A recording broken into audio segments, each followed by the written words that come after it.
Hello everyone, a very good morning to all. So we were discussing our unit 2 periodic properties and we were discussing about the variation of atomic and ionic radii, ionization energy and electron affinity. So let's continue with that. So in the last video we were discussing about the important exceptions present in periodic table based upon atomic radii, normal variation in the periodic table. So in the first period, first exception was in the first period that hydrogen, as we move from left to right, from hydrogen to helium, based upon the increasing Z effective, the size should decrease. But in case of hydrogen and helium, for helium size is way more bigger in comparison to that of hydrogen. So this is based upon that for helium, this doesn't form any bond. The only radii associated with helium is van der Waals radius. And same is the case with the exception present in second period that for neon, it is having largest atomic radii based upon that neon is a noble gas. It doesn't form any covalent compound. Rest of the elements of period 2 are having their covalent radii, and for neon, if we want to compare the atomic radii, it is its van der Waals radius, and van der Waals radius is always bigger in comparison to covalent radii. So the third exception present based upon the atomic radii in case of periodic table is associated with the T block. So in case of T block, if we talk about the 3D series, the variation of atomic radii in 3D series is the only important case as far as your syllabus is concerned, as far as your NEET JEE are concerned. So from here, this is the third series of periodic table. Here elements present are third series. I can show this is in the periodic table. This is the third series, 3D series, or we can say first transition series of the periodic table, where elements vary from atomic number 21 to 30, that is scandium, titanium, vanadium, chromium, manganese, iron, cobalt, nickel, copper, and zinc. So this is the series, and as we move from left to right in a period, the atomic radii should decrease. But here is slight variation. Here two factors are there which are continuously fighting with each other, and the actual order for the atomic radii is different from the expected order. So this is the expected order that size should decrease as we move along the period from left to right, from scandium to zinc. So for the first three elements, the two opposing factors which are fighting with each other are Z effective. As we move from left to right, Z effective is continuously increasing. The second factor is after the filling of half of the d orbitals, after the filling of single occupation of electrons, that is when the d orbitals are singly filled, the electronic repulsions come into play after singly filling of the orbitals of d block. That means the electronic repulsions come into play when pairing of electrons starts. So pairing of electrons starts from chromium, or we can say after manganese. So initially what is happening is atomic radii is decreasing as we move from scandium to vanadium, and further here, when we move from chromium to cobalt, what is happening is Z effective is increasing, due to which size should decrease, and electronic repulsions are increasing, due to which size should increase. So both these factors neutralize each other, and size almost remains same for these four elements. From here, scandium to vanadium, it increases. From chromium to cobalt, it remains constant, and then from nickel to copper it increases. This is because here electronic repulsion factor overpowers the increasing nuclear charge. So the actual order becomes this, wherein zinc from the last place comes here after titanium, and copper from the second last place comes here after iron before cobalt. So this is the series where atomic radii decreases from scandium to nickel, and this is the order. This order of increasing, or we can say decreasing atomic size is very important from this is generally asked in many competitive questions, in many competitive exams. Similar observation is there in case of 4D and 5D series, but the variation, actual variation or actual atomic size trend for the 3D series is the most important. In questions from this are generally asked in exams. Next exception associated is with the F block elements. F block elements, that is the lanthanide series. Here this is called as lanthanide contraction. This is not actually the case of lanthanide or we can say F block element. This exception is due to lanthanides.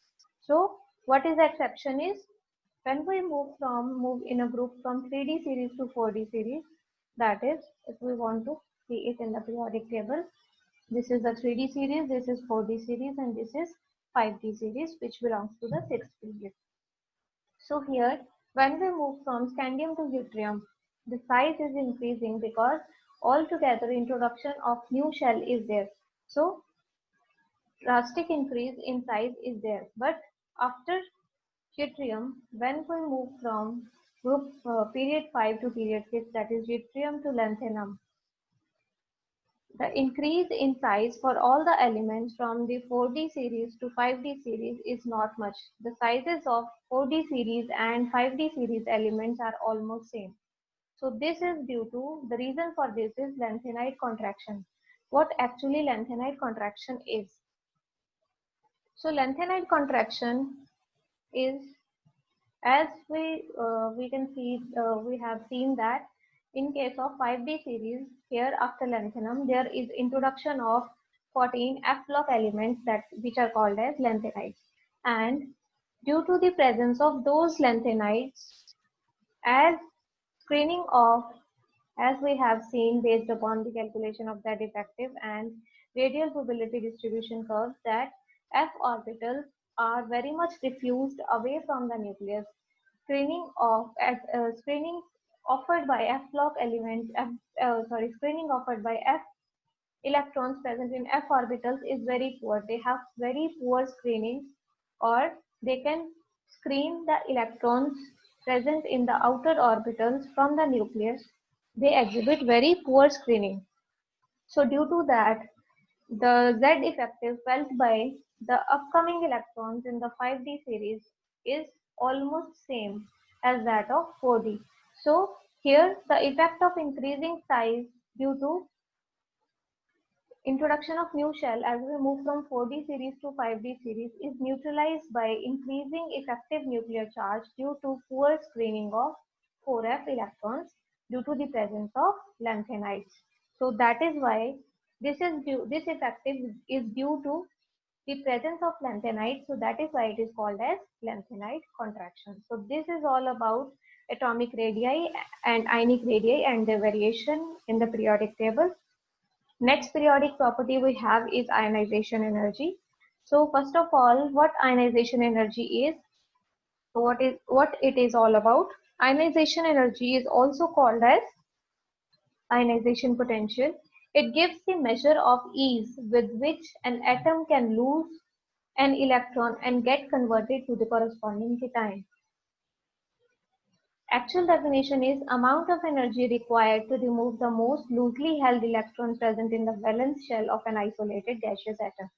So this is the amount of energy which is required by an atom to lose its most loosely bound electron which is present in the outermost valence shell when the atom is in isolated gaseous state.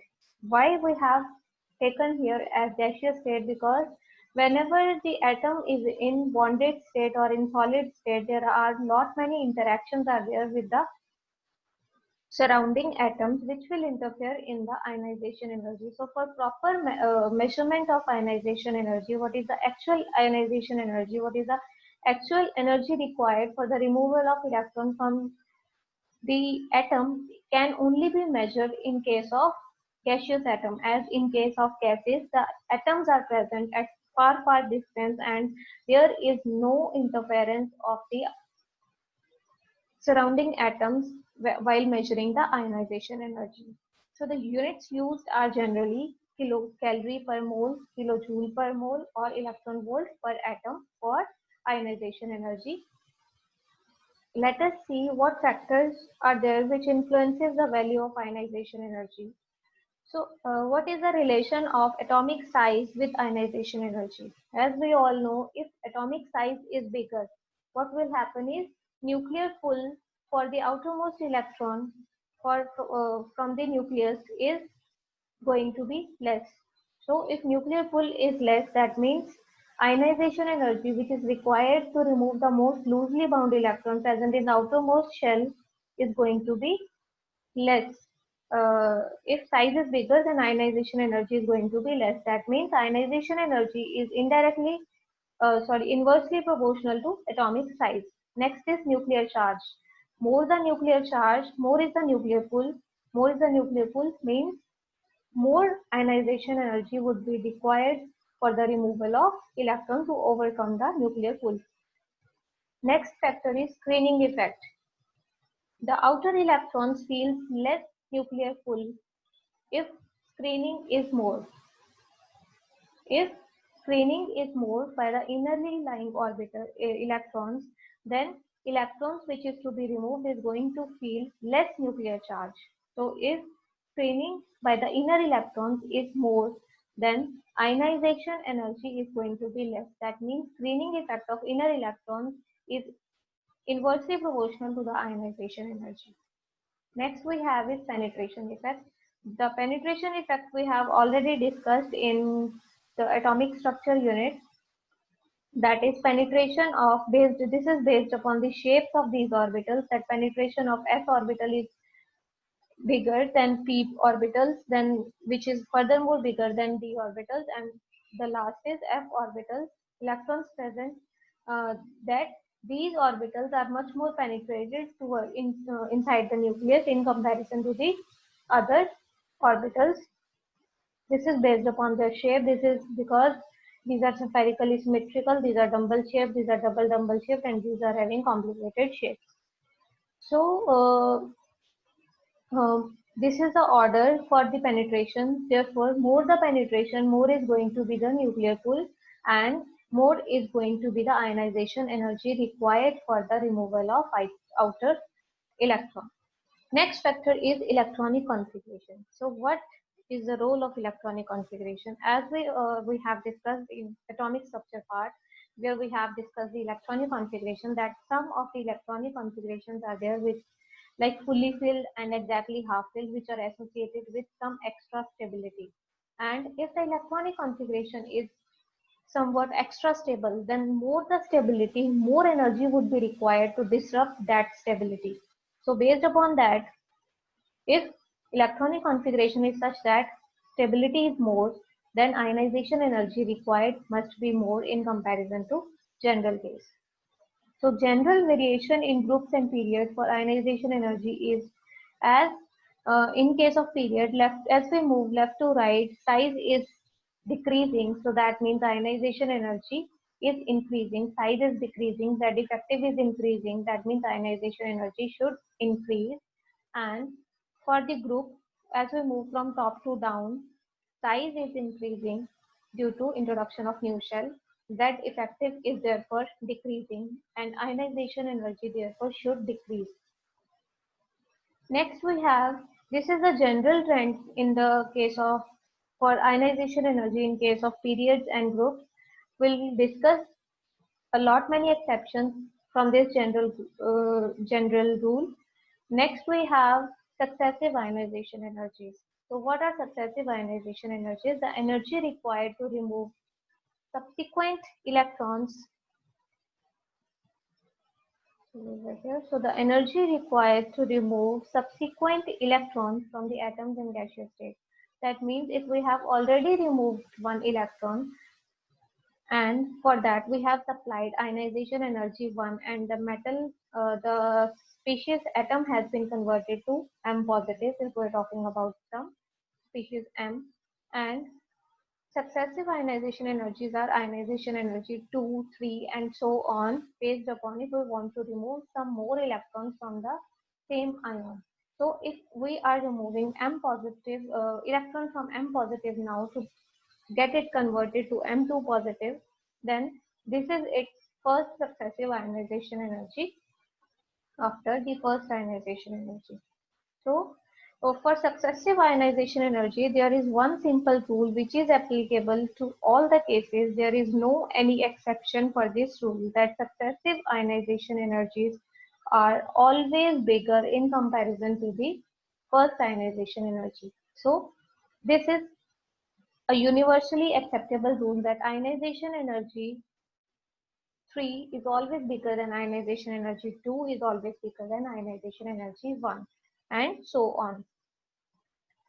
Generally, we talk about first 3 ionization energies. So we have written here the 3 ionization energies, but here the other ionization energies also follow here. If we want to write ionization energy 4, that will definitely be bigger in comparison to ionization energy 3.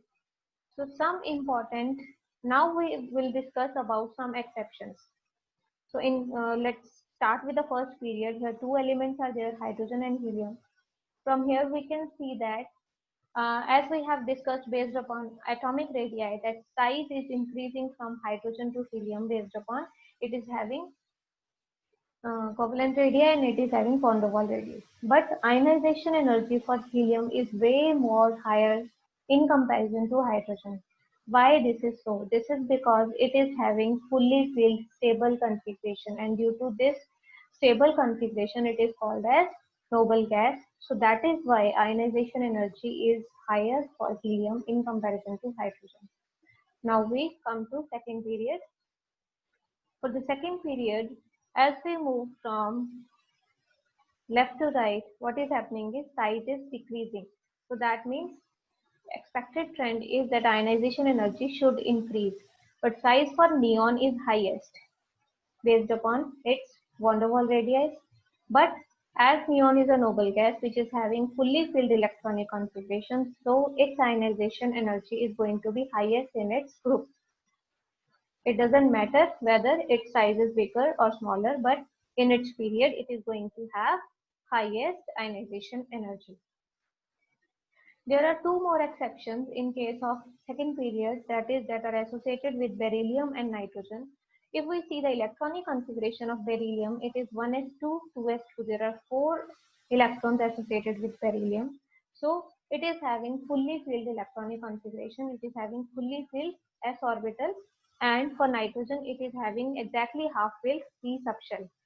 So here, as both these are stable electronic configurations, and based upon this, ionization energy of beryllium becomes one step higher in comparison to boron, and that for nitrogen is higher than that of oxygen.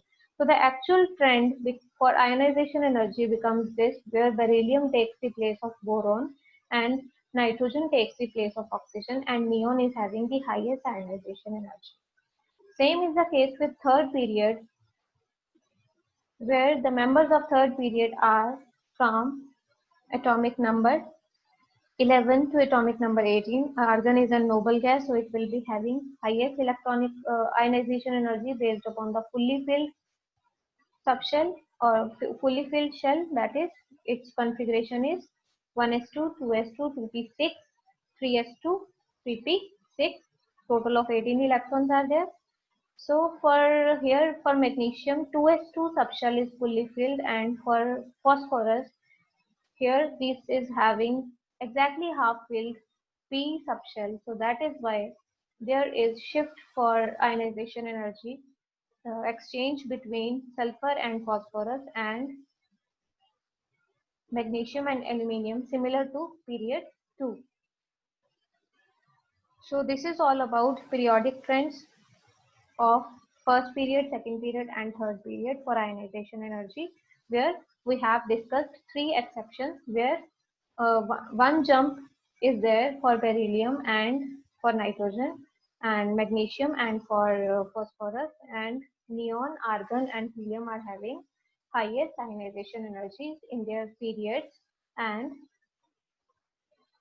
next we have group 13. There is one exception associated with group 13 elements, As we move down the group, generally ionization energy should decrease as size is increasing and Z effective is decreasing.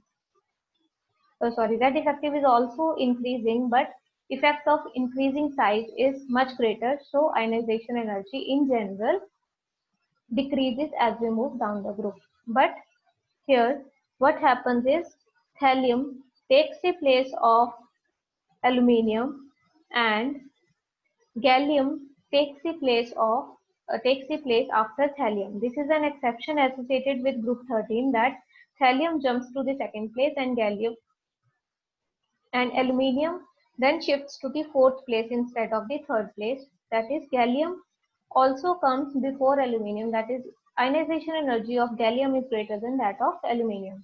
So why this is for? For thallium, the case is this is due to the lanthanide contraction. As thallium, let me open the periodic table.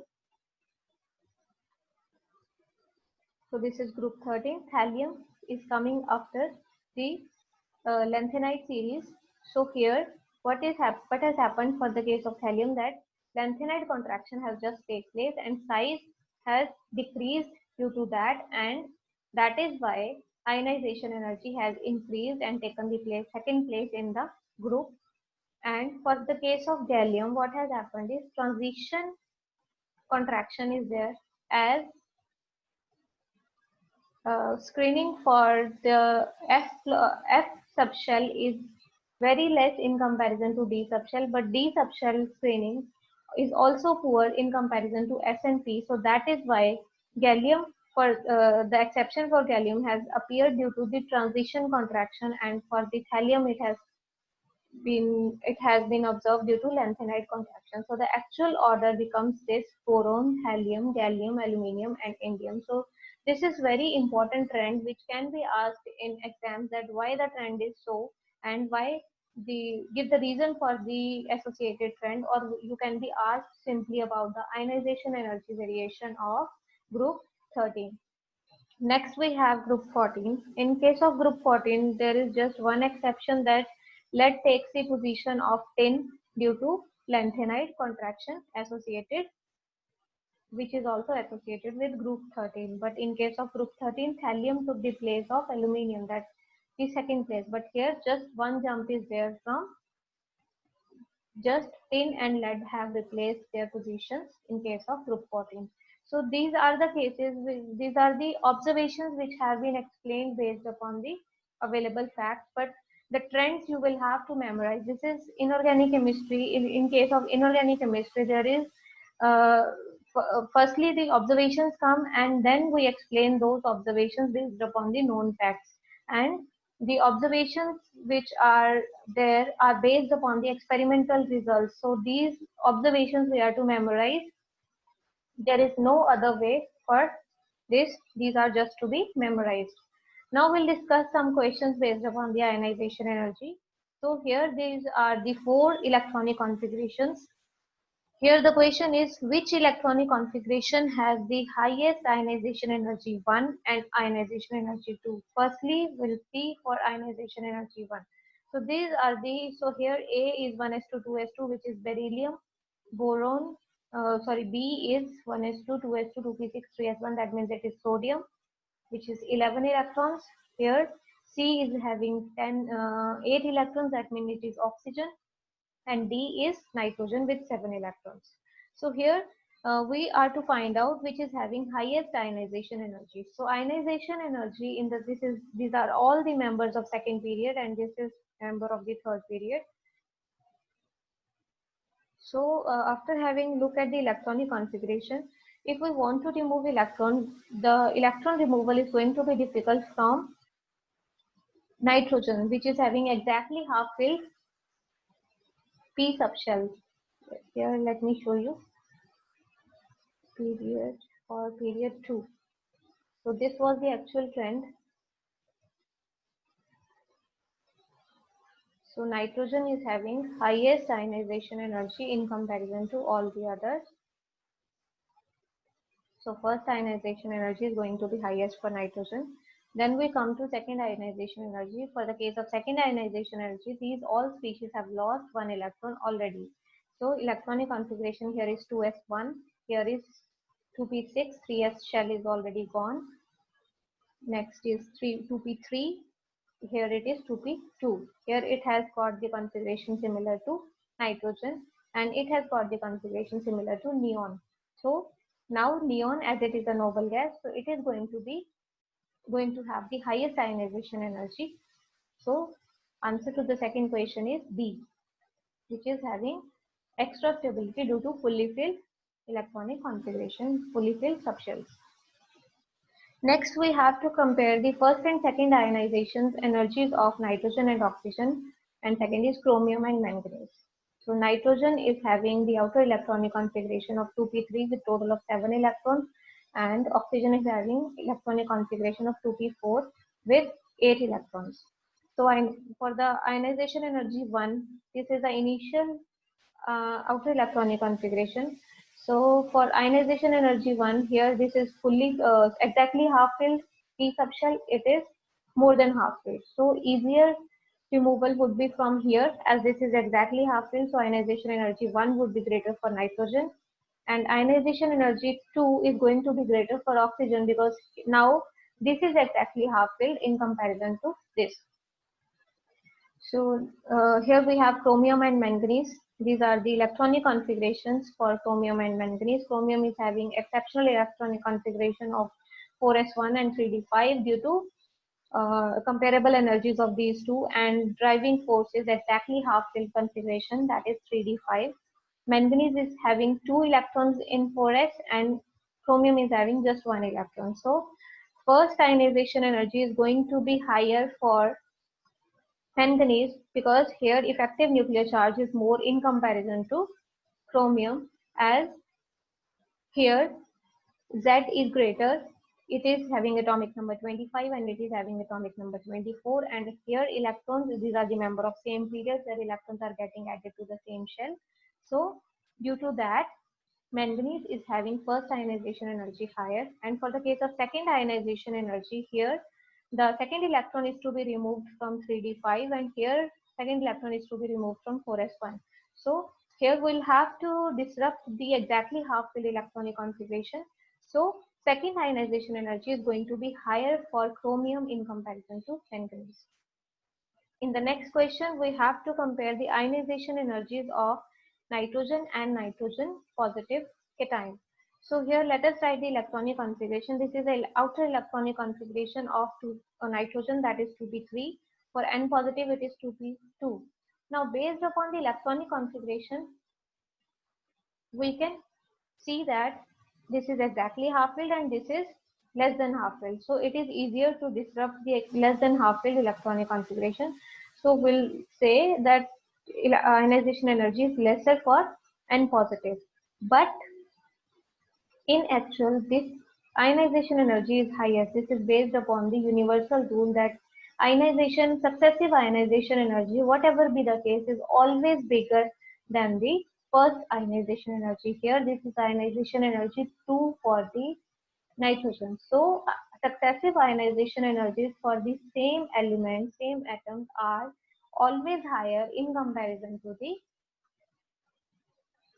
first ionization energy.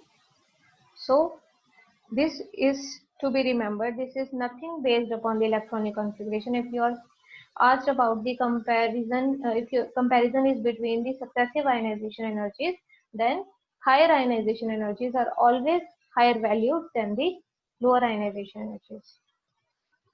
So next to discuss, we have electron affinity. Electron affinity is actually similar to the energy required when electron is to be removed. This is actually the energy released when an electron is added.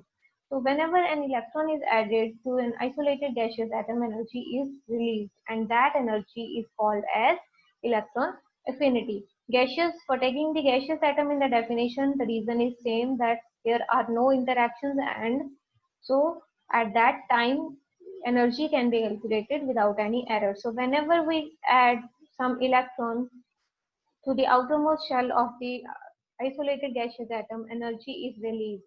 But according to the thermodynamics, we should take it as negative sign, but electron affinity is always taken as positive value, irrespective of the thermodynamic convention that energy released is always negative. But here it is not valid for electron affinity. For the thermodynamic calculation of such cases, we consider it as electron gain enthalpy. Electron gain enthalpy the is just having the same value as electron affinity and just have the opposite sign of electron gain enthalpy, opposite sign of electron affinity. So this is a symbol of electron gain enthalpy, which is negative of electron affinity, but electron affinity is always written as positive. So successive electron affinity, here is a golden rule for successive electron affinity, that successive electron affinities are always negative. That means energy is always required to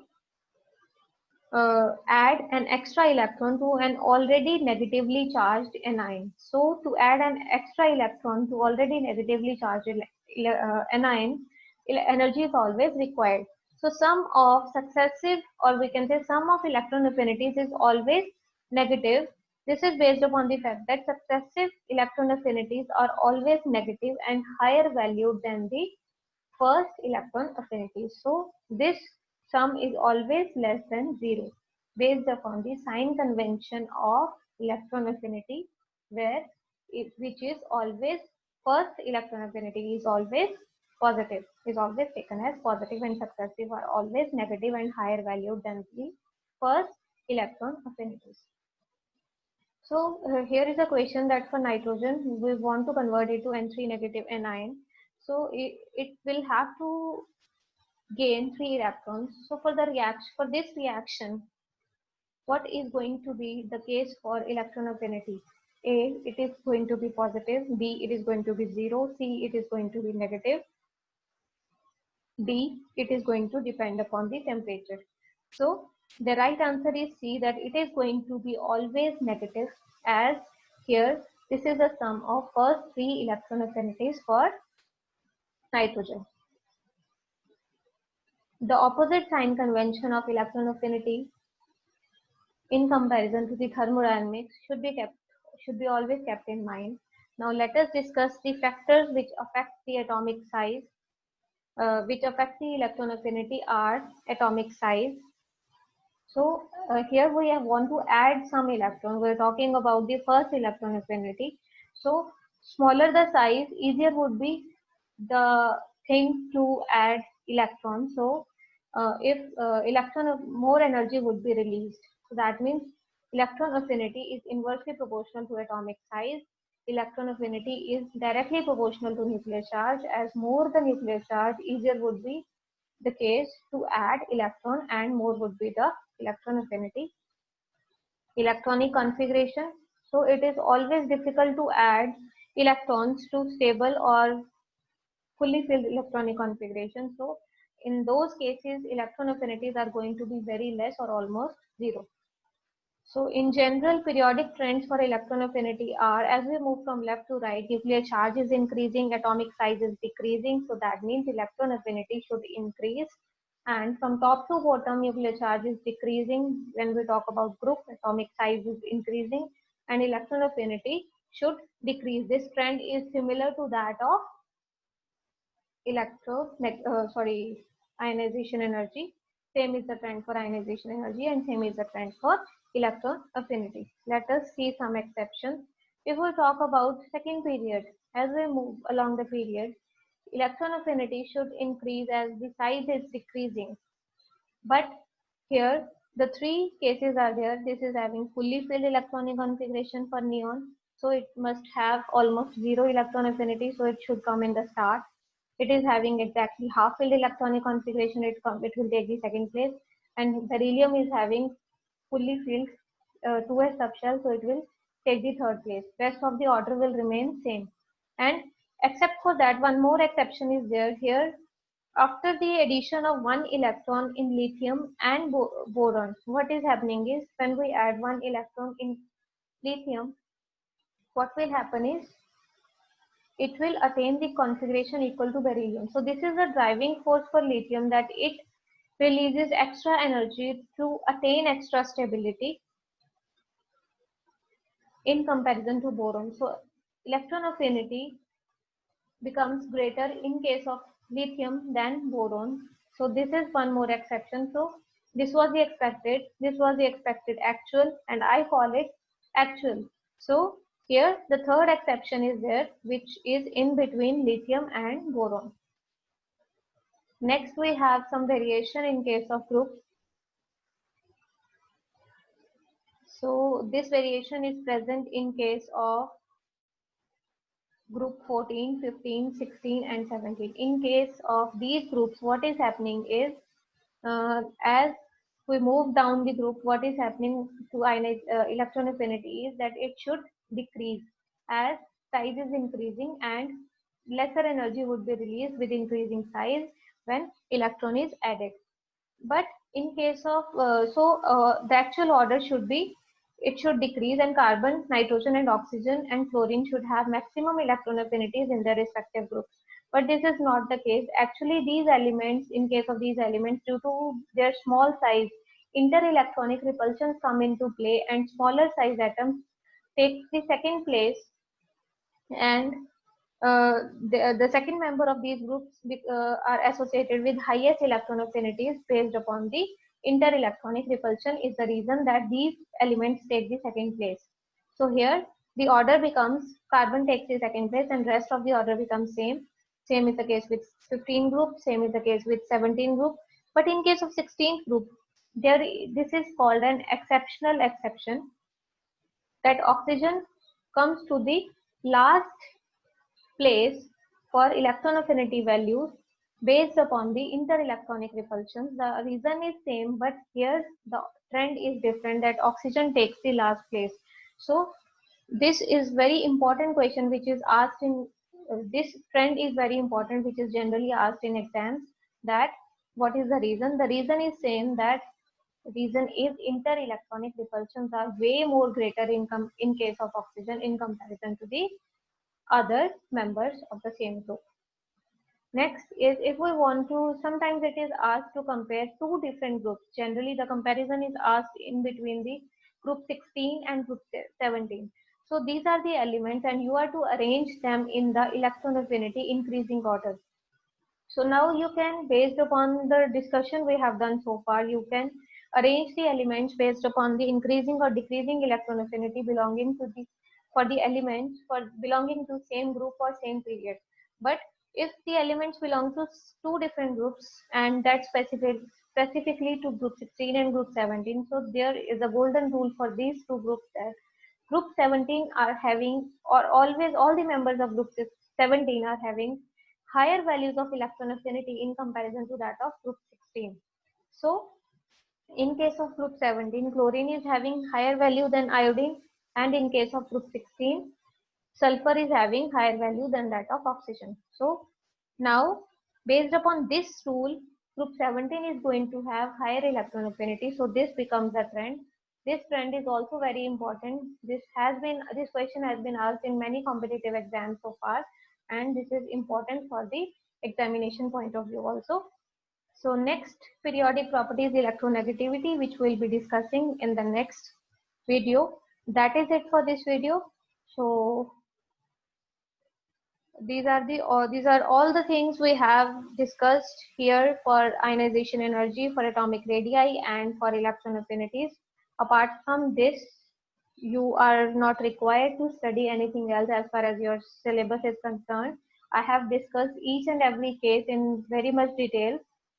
So this is all about your these three properties. So that is it for today. In the next discussion, next video, we'll be discussing about electronegativity, the periodic trends associated with electronegativity, and the exceptions associated with electronegativity. So that is it for today. Thank you so much. Have a good rest of the day.